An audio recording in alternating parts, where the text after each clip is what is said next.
बच्चों, welcome to my channel Tanuja by studies. और हम आ गए हैं वापस से नेक्स्ट टॉपिक लेके, that is immunity of class 12 human health and disease. ठीक है ना। इससे पहले हमने जितनी भी डिजीज़ेस थी उसको भी एक टेबुलर फॉर्म में हमने पढ़ा था, इफ़ यू रिमेंबर। वो टेबुलर फॉर्म जब हम पूरा ये चैप्टर कंप्लीट कर लेंगे तब मैं पूरी टेबल को आपके टेलीग्राम चैनल में शेयर कर दूँगी। ठीक है, don't worry about this one. Okay, चलिए शुरू करते हैं नाउ आगे इम्यूनिटी के बारे में।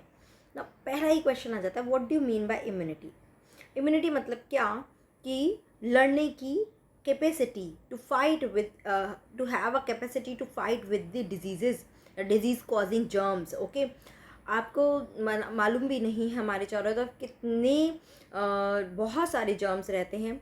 एंड जैसे ही उनको थोड़ी भी अपॉर्चुनिटी मिलती है या हमारे बॉडी थोड़ा वीक लगता है या फिर कैसे भी, जब भी वो हमारे पर अटैक करते हैं हमारा बॉडी उनके अगेंस्ट फाइट करता है। ठीक है ना। कितनी डिजीज़ेस तो हमारा बॉडी नहीं होने देता। सम डिजीज़ेस दे ऑकर कि उसमें वो जर्म से वो सक्सेसफुल हो जाता है हमारी बॉडी के अंदर एंटर करने में। ठीक है ना। तो we have a certain line of defence, मतलब कि बॉडी, जैसे कि आप देखते हैं ना, अगर इंडिया की टेरिटरी में देखेंगे मतलब उसमें बाहर पूरे सोल्जर्स खड़े हैं सो दैट कि जो दुश्मन है वो अंदर एंटर न कर पाए। Same is here with us. हमारी बॉडी में भी बहुत अलग अलग लाइन ऑफ डिफेंस है। पहले एक लाइन फाइट करेगा, अगर वो पैथोजन उसको क्रॉस कर देगा तो दूसरा लाइन उसको डिफेंस करेगा। ओके, तो फिर भी अगर जर्म्स एनी हाउ हमारी बॉडी में एंटर कर जाता है, हमारे ब्लड में एंटर कर जाता है, वहाँ पे भी फाइटिंग होती है। अगर फिर भी उसमें वो आगे सक्सेसफुल होता है तो एट लास्ट डिजीज़ कॉज होती है। ठीक है बेटा।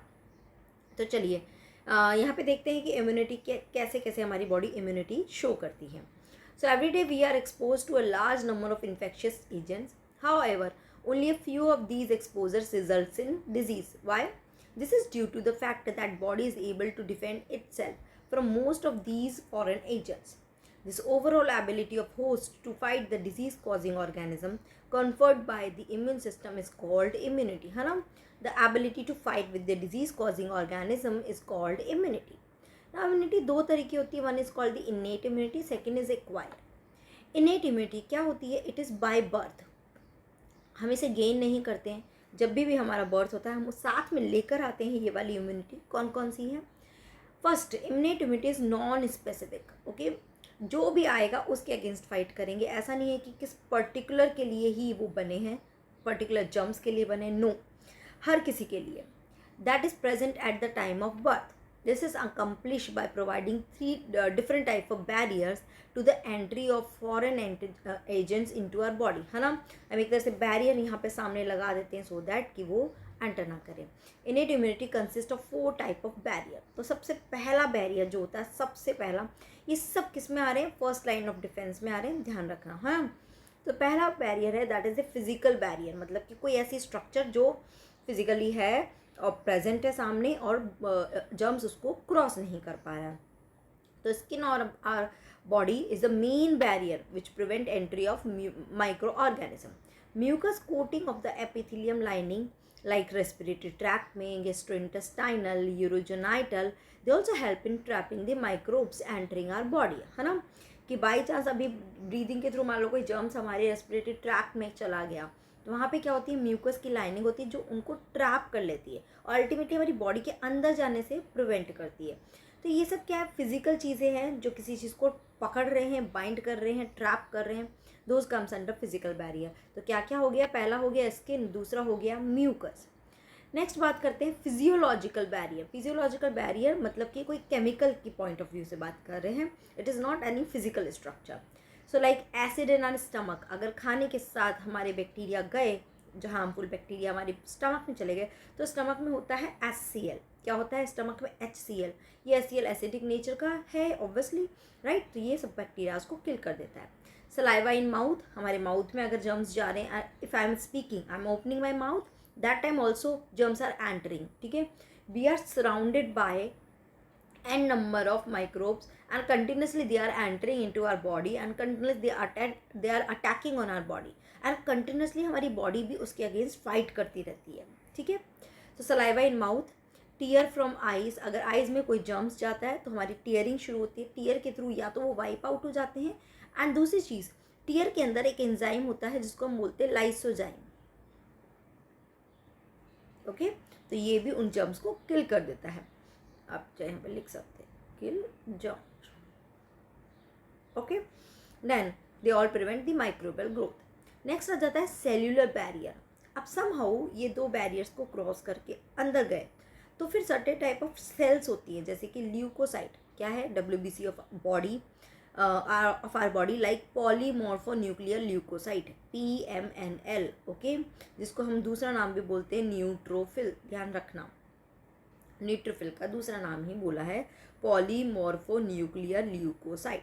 WBCs जो है उसमें अलग अलग टाइप्स होते हैं, अगर आपको पता है तो क्या क्या होते हैं, जैसे कि एरिथ्रोसाइट्स, हाँ, फिर आ जाता है ल्यूकोसाइट्स। ये ल्यूकोसाइट्स जो होती है ना, ये भी फर्दर बहुत सारे टाइप्स होते हैं, जिसमें एक होता है न्यूट्रोफिल्स, दूसरा होता है इओसिनोफिल्स, ठीक है। Next is basophil, next is monocyte and one more is lymphocyte, ठीक है। तो यहाँ पे पहला बता रहा है कि कौन सी सेल, न्यूट्रोफिल एंड मोनोसाइट। देखिए यहाँ पे आ गया। एंड कुछ सेल होती है जिनको बोलते हैं natural killer, they are the type of lymphocytes. Natural killer cell है, they are the type of lymphocytes in the blood as well as the macrophages. ये सब तो कहाँ प्रेजेंट होगी, ब्लड में, ऑब्वियसली ब्लड का कॉम्पोजिशन है। और मैक्रोफाजेस जो टिश्यूज़ के अंदर प्रेजेंट होते हैं, दे कैन फैगोसाइटोस, फैगोसाइटोस यानी कि एंगल्फ कर जाना। कोई भी बैक्टीरिया आएगा उसको ऐसा कुछ मैं स्ट्रक्चर जनरली बनाती हूँ, ठीक है, ये आएगा और इस जर्म्स को अपने अंदर एंगल्फ कर लेगा और फिर उस पर अटैक करेगा एंड डिस्ट्रॉय द माइक्रोब्स। तो क्या हो गया, सेलुलर बैरियर में कौन कौन सी सेल हो गई, न्यूट्रोफिल, मोनोसाइट्स, लिम्फोसाइट्स का ही एक टाइप है natural killer cell, okay okay. चलिए मैं थोड़ी देर बाद बताती हूँ इसके बारे में। And cytokine barrier, virus infected cell secrete protein. ध्यान रखना, साइटोकाइन किससे होता है, वायरस सीक्रेटेड, जो वायरस इन्फेक्टेड सेल जो है, they secrete the protein called interferon which protect the non infected cell from further viral infection. मतलब कि मान लो ये वायरस इन्फेक्टेड सेल हो गई, इस पर किसने अटैक किया, वायरस ने अटैक कर दिया इस सेल पे, ओके, ये सेल है, इस पर वायरस का अटैक हो गया, तो अब क्या होगी, ये कुछ केमिकल्स रिलीज करेंगी जिसको हम बोलते हैं इंटरफेरोन। और ये नेबरिंग जो जितनी भी हेल्दी सेल है उनको जाके क्या करेगी, अलर्ट करेगी that there is attack of virus, तो you be alert and do not get infected, okay. इसी को ही हम साइटोकाइन बैरियर बोलते हैं, यही साइटोकाइन होते हैं, ठीक है ना। तो समझ में आए ये 4 बैरियर, ओके। अब बात करते हैं एक्वायर्ड इम्यूनिटी की। एक्वायर्ड इम्यूनिटी ध्यान रखना, इट इज़ स्पेसिफिक, ठीक है, ये पर्टिकुलर एंटीजन के लिए होती है। एंड एक्वायर्ड मतलब कि बर्थ के बाद इसको हम एक्वायर करते हैं, तो ये पर्सन टू पर्सन डिफर करती है, ठीक है। So acquired immunity on other hand is pathogen specific, it is characterise by the memory, okay. बात करते हैं अभी थोड़ी देर में, आपको क्लियर करती हूँ ये।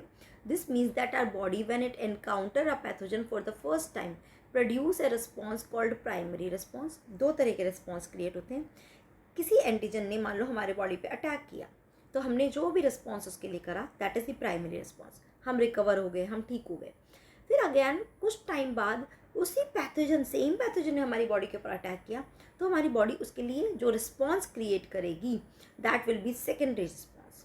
अब ध्यान रखना, सेकेंडरी रिस्पॉन्स बहुत क्विक रिस्पॉन्स होगा as compare to the primary. Primary में तो वो हमारे लिए अननोन था, आया, हम उसे आइडेंटिफाई कर रहे हैं, फिर उसके लिए एक रिस्पॉन्स जनरेट करें। बट सेकेंडरी में we are already know that same pathogen, तो क्या करती है हमारी बॉडी, उसके लिए प्राइमरी रिस्पॉन्स जब जनरेट होता है उसी टाइम कुछ मेमोरी एंटीबॉडी। तो ऐसे बात करते हैं इसकी कि ये हमारा बॉडी है, ठीक है ना, और इस पे एक पैथोजन ने अटैक किया है, ठीक है, तो क्या करेगा, बॉडी कुछ एंटीबॉडी रिलीज करेगा इस पैथोजन को मारने के लिए। This is called the primary response, ठीक है बेटा।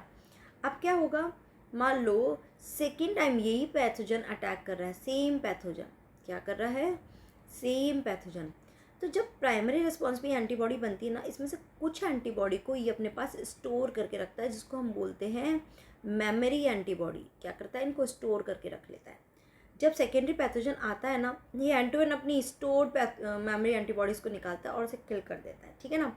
यानी कि डिजीज़ हो ही नहीं पाती, वो अपना कुछ इम्पैक्ट शो करता पैथोजन, उससे पहले उसको मार दिया जाएगा। वही यहाँ पे बोल रहा है, subsequent encounter with the same pathogen elicit a highly intensified secondary or an amnestic response. This is described to the fact that our body appears to have memory of the first encounter, ठीक है ना। हमारे body जो भी उसके पास disease होती है उसका हमारी बॉडी उसकी मेमोरी रखती है। ओके, समझ में आया। Primary and secondary response, primary response slow होता है, अराउंड 3 to 5 days का ये टाइम लगता है, उसमें जाके हम ठीक होते हैं। जैसे वायरल फीवर होता है तो विद इन 3 to 5 days हम अपने आप रिकवर होते हैं। ओके, एंड सेकेंडरी रिस्पॉन्स बहुत क्विक होता है, 1 to 2 days वाला में रहता है, एंड बहुत क्विक होता है, हमें डिजीज़ होती ही नहीं है एक्चुअल में, तो ठीक है।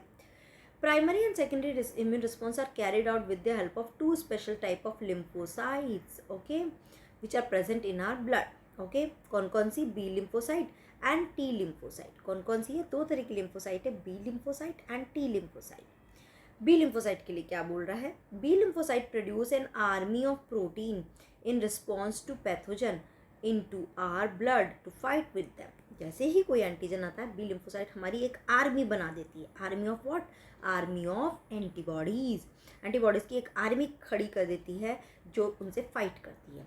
These protein are called antibodies, and T cell themselves do not secrete antibody but help the B cell produce them. Okay, each antibody molecule has. अब एंटीबॉडी की स्ट्रक्चर देख लेते हैं एक बार। बेसिकली हमें बी लिम्फोसाइट ही पढ़ रहे हैं, तो एंटीबॉडी की स्ट्रक्चर आप देखोगे, it is a Y shape structure. यहाँ पे मैं आपको थोड़ा सा बता देती हूँ कि दो तरह की चेन होती है यहाँ पे। एक तो ये वाली, this one whole, this is called the light chain, and ये वाली जो है this is called heavy chain, मतलब कि इसमें हैवी मॉलिक्यूल्स है ना, वेट के अकॉर्डिंग हम बात कर रहे हैं। ओके, लाइट चेन में भी फर्दर देखिए दो पार्ट में डिवाइड कर रखा है। ये पार्ट होता है, इसको हम बोलते हैं वेरिएबल, और ये पार्ट होता है, इसको हम बोलते हैं constant. Here is also it is variable and the rest is constant. आप देखेंगे सबको एक ही कलर से दिखाया है, पूरा orange. Same is here also, ये वाला part variable and the rest one is constant. Now why this part is variable? क्यों? बिकॉज यहाँ पे जो साइट होती है, this is the site for antigen binding site. यहाँ पे क्या होता है? एंटीजन बाइंड करता है। ओके ना, हर बार एंटीजन अलग अलग शेप का होता है, कभी ये आ सकता है, कभी इस तरह का आ सकता है। ये एग्जाम्पल बता रही हूँ, ऐसा कुछ नहीं होता है ना, ये मैं आपको एग्जाम्पल। तो इसमें फिट होने के लिए एंटीबॉडी भी उसके ही रिस्पेक्टिव शेप की बनानी पड़ती है। तो नीचे का पार्ट तो कांस्टेंट होता है, ये वेरिएबल होता है, which got change as per the antigen. जैसा एंटीजन आता है उसके अकॉर्डिंग ही ये पार्ट बनता है, सो दैट वो एंटीजन उस एंटीबॉडी में फिट हो सके। इट्स अ लॉक एंड की वाला मेथड है, फिट हो सके एंड ये उससे वो मार सके या उसके साथ रिएक्शन कर सके। समझ रहे हो? तो ये वेरिएबल है। ये वाला रीजन जो है, this one region, this is called paratope. Paratope मतलब क्या? ऐसा रीजन जो एंटीजन से रिएक्ट करेगा, और जो एंटीजन है which is called epitope. Antigen का पार्ट जो आएगा एंटीबॉडी के साथ रिएक्ट करेगा, दिस इज कॉल्ड एपिटोप। समझ आया? कंफ्यूज नहीं है ना? एंटीबॉडी का पार्ट जो एंटीजन से रिएक्ट करता है which is called paratope, and antigen का पार्ट जो एंटीबॉडी से रिएक्ट करता है विच इज़ कॉल्ड एपिटोप। सब में आप देखेंगे इसमें डाइसल्फाइड बॉन्ड, ट्राइसल्फाइड बॉन्ड, ये सब बने हुए हैं। डाइसल्फाइड बॉन्ड जगह जगह ये कनेक्ट रहता है। ठीक है बेटा, तो यहाँ पे वही है। आप देखेंगे दो लाइट चेन है और दो हैवी चेन है, इसलिए इसको हम मॉडल बोलते हैं H2L2 मॉडल। ओके, तो यहाँ पे वही बता रहे हैं। Each antibody molecule has 4 peptide chain. Peptide है, पूरी अमीनो एसिड की बनी है। 2 small called light chain, 2 long called heavy chain. Hence, an antibody is represented as H2L2 model. Different type of antibodies are produced in our body. IgA, Ig का मतलब क्या है? It is called the immunoglobulin. Antibody को हम immunoglobulin भी बोलते हैं, ध्यान रखना। अब हो गया IgA, M, E, G, एक IgD भी होता है, ठीक है, इन्होंने बता नहीं रखा है। Okay, A cartoon of an antibody is given in this figure because these antibodies are found in the blood and response is also called as a humoral immune response. Okay, blood के अंदर है ये antibodies और वहाँ पे fight कर रही है, इसलिए इसके रिस्पॉन्स को हम बोलते हैं ह्यूमरल इम्यून रिस्पॉन्स. ठीक है, this is one of the 2 type of acquired immune response, antibody mediated. यहाँ तक समझ में आया? ठीक है ना. IgA, इनके मैं थोड़ा सा बता देती हूँ. IgA कहाँ मिलता है हमें? ये हमें मिलता है सिक्रेशंस में, जैसे कि मिल्क सिक्रेशंस, है ना, टीयर या फिर सलाइवा सिक्रेशंस. तो सिक्रेशंस जहाँ होते हैं वहाँ हमें मिलता है. IgM के लिए बस ध्यान रखना प्राइमरी रिस्पॉन्स में ये इन्वॉल्व होता है. ओके. IgE ध्यान रखना एलर्जिक रिस्पॉन्स. ओके, कहाँ प्रेजेंट होता है? ऑन मास्ट सेल या बोल सकते हो बेसोफिल्स, इनके ऊपर प्रेजेंट होती है और एलर्जिक रिस्पॉन्स बनाती है. अभी इसको जब एलर्जी पढ़ेंगे वहाँ देखेंगे. एंड IgG ये क्या होती है? मदर के प्लेसेंटा से, मदर से किसको ट्रांसफ़र होती है? फीटस को ट्रांसफ़र होती है. किसके थ्रू होती है? Through placenta. ठीक है, ओके, क्लियर है. नाउ आगे चलते हैं. दूसरी इम्यूनिटी है, the second type is called the cell mediated immune response or called cell mediated immunity. Okay, ये क्या कहलाती है? एंटीबॉडी मीडिएटेड इम्यूनिटी, है ना. इसी को मैं यहाँ पे बता सकती हूँ, इसलिए इसको AMI भी बोलते हैं. क्या बोलते हैं? Antibody mediated immunity, that is called AMI. And this is called cell mediated immunity, CMI. The T lymphocyte mediate the cell mediated immunity. इसके लिए कौन रिस्पॉन्सिबल होता है? T lymphocyte. ध्यान रखना, ये क्वेश्चन बनता है बराबर से पूरा. Very often when some human organ like heart, eye, liver, kidney fail to function satisfactorily, transplantation is the only remedy to enable the patient to live a normal life. Then a search began to find a suitable donor. Why is that? Organ cannot be taken from just antibody, just anybody, किसी से भी क्यों नहीं ले सकते? What is it that the doctor check? Graft from. तो क्या होता है एक्चुअली, इसका रीज़न बता देती हूँ. क्योंकि हम किसी भी का भी ले लेंगे, हमारा बॉडी हमेशा उसको as a foreign material recognise करता है. और जैसे ही कोई फॉरेन मटेरियल हमारी बॉडी में आता है, हमारी बॉडी उसके अगेंस्ट इम्यून रिस्पॉन्स जनरेट करना शुरू कर देगा और उसको मार डालेगा. तो कभी भी हम कोई भी ऑर्गन किसी के साथ ऐसे ही ले लिया तो हमारा बॉडी उस पर अटैक करेगा और उसको मार देगा, ख़त्म कर देगा. इसलिए हमें वो मैच कराना ज़रूरी है, हमें बोन मैरो मैच कराना ज़रूरी है, ताकि हम उसी सेम मैचिंग का ही लेंगे तो हमारा बॉडी उसको दूसरा डिफरेंट मटेरियल रिकग्नाइज नहीं करेगा. ठीक है ना. सो इसको हम बोलते हैं graft. The organ which is taken and inserted into the patient, that is called graft. From just any source, animal, another primate or any human being cannot be made, since the graft would be rejected sooner or later. Tissue matching, blood group matching are essential before undertaking any graft transplant, or even after this, the patient has to take immunosuppressant all his or her life. ठीक है ना. Match कराने के बाद भी उस patient को पूरी लाइफ इम्यूनोसप्रेसेंट ड्रग्स लेनी होती है. The body is able to differentiate self and non-self, and cell mediated immune response is responsible for graft rejection. ठीक है ना. इसी की वजह से ग्राफ्ट का रिजेक्शन होता है. हमारा बॉडी किसी भी ऑर्गन को ऐसे ही इजीली एक्सेप्ट नहीं करता है. ओके. टी लिम्फोसाइट के लिए थोड़ा सा ध्यान रखना. टी लिम्फोसाइट बहुत तरह की होती है. एक होती है which is called T helper cell. ठीक है ना. इसका काम क्या है? Activate B cell. क्या करता है ये? बी सेल को एक्टिवेट करता है. एक होती है टी साइटोटॉक्सिक सेल. इसी को ही हम क्या बोलते हैं? Killer cell. जो आता है सेल उसको किल करता है. ठीक है ना. एक होता है टी साइटोटॉक्सिक हो गया. Okay. Now T suppressing cell. Okay. क्या है? सप्रेसर या सप्रेसिंग सेल. क्या है ये? जब ये किलर सेल रिस्पॉन्स करती है ना टी साइटोटॉक्सिक, तो अब इसको गुस्सा आ गया, मतलब लाइक, है ना, ये मारे जा रही है, एक्सेस रिस्पॉन्स जनरेट करिए, तो उसको सप्रेस करने की ज़रूरत है. एक्सेस रिस्पॉन्स जनरेट करेगा तो ये हमारी खुद की बॉडी की सेल्स को भी हो सकता है डाइजेस्ट या डिग्रेड करना शुरू कर दे. तो उस सेल को सप्रेस करने के लिए टी सप्रेसर होता है. एंड एक होता है टी मेमोरी. ठीक है. जो क्या करता है? इसी का सब का मेमोरी लेके स्टोर करता है in the form of that antibody, और उसको आगे फर्दर उससे जब सेकेंड एक्सपोजर होता है तो उस पर एक्ट करवाता है, ठीक है ना, समझ आया। आगे चलते हैं, एक्टिव एंड पैसिव इम्यूनिटी का मतलब क्या होता है, तो ये समझ में आया, लिम्फोसाइट्स एंड ऑल दैट, ठीक है, कोई डाउट नहीं है, राइट। चलते हैं आगे, एक्टिव एंड पैसिव इम्यूनिटी क्या होती है। पहले तो समझते हैं एक्टिव, जिसमें कोई चीज़ एक्टिवली पार्टिसिपेट कर रही है, ओके। तो सिंपल सा मीनिंग समझो, मैं यहाँ पे ना आपको एक बार में ही क्लियर कर देती हूँ। देखिए, कोई एंटीजन हमारी बॉडी के अंदर एंटर करेगा तो हमारा इम्यून सिस्टम क्या होगा, एक्टिवेट होगा, और एक्टिवेट होके उसके अगेंस्ट फाइट करेगा, this is called active immunity. और जब कोई इम्यूनिटी तो बन रही है बट हमारे इम्यून सिस्टम को पता ही नहीं है, वो सो रहा है, इनएक्टिव है, उसको नहीं पता, और हम फाइट कर रहे हैं पैथोजन से, that is called passive immunity, मतलब इम्यून सिस्टम इसमें एक्टिवेट नहीं हुआ। तो एक्टिव इम्यूनिटी में क्या होता है, इम्यून सिस्टम एक्टिवेट,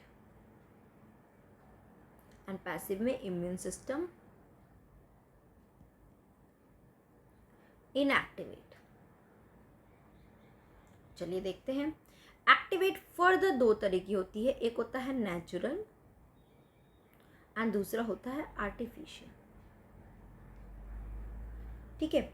नेचुरल में क्या होता है, मतलब क्या, नेचुरली कोई इन्फेक्शन हुआ हमारी बॉडी में, हमने उसके अगेंस्ट फाइट किया, हमने इम्यूनिटी उस पैथोजन के लिए डेवलप कर दी, समझ आई।